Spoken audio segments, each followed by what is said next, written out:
Այն պատկերացումների համակարգը եւ մոտեցումը կյանքին ու աշխարհին, որը անպայմանորեն փորձում է ամենը բացատրել, ամեն երևույթ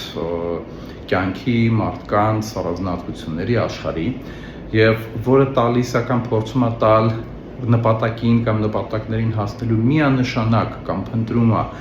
դրանց հասնելու միանշանակ մեթոդներ, միջոցներ, կանոններ եւ փորձում է ամեն կերպ բացատրել ցանկացած երևույթ եւ որևէ տեղ չի թողնում անորոշության համար, որպես կանոն այդ պատկերացումների համակարգը կամ նման համակարգերը պատկերացումների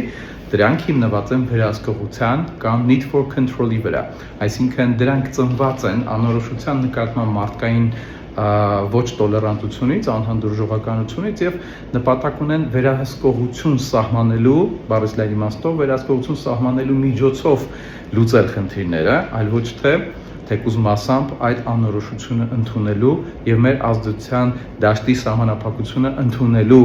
ճանապարհով կամ գոնե զուգահեռ ճանապարհով կամ գոնե ինչ որ մասամբ ընդունելու ճանապարհով։ Եվ երբ ադապտացիայի հիմքում ընկած է նման մոտեցումը կյանքին, այսինքն պատկերացումների նման համակարգի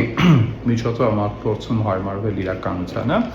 ապա սա մեծապես կարող է սահմանափակել, որտեղ իրական դրական ադապտացիան ենթադրում է նաև որոշակի հանդուրժողականություն անորոշության նկատմամբ, որովհետև մենք չենք կարող ամենը հասկանալ, նախապես իմանալ, բացատրել, որովհետև թե մեր գործողությունների տեսանկյունից, թե մեր իմացության տեսանկյունից մեր ազդեցության դաշտը սահմանափակ է, հա մարդկությունը եւ անհատ առանձին վերցրած փորձում են անընդհատ այդ սահմանները ոնց որ ճնշել, մեծացնել, բարձրացնել, ավելի հեռուն գնալ, թեկուզ սեփական կարողությունների եւ իմացության պլանում, որը հիասքանչ է, բայց ընդունումը չի հակասում դրան, ընդունումը, որ համենայն դեպս սահմանները մեր իմացության եւ կարողությունների սահմանափակ են։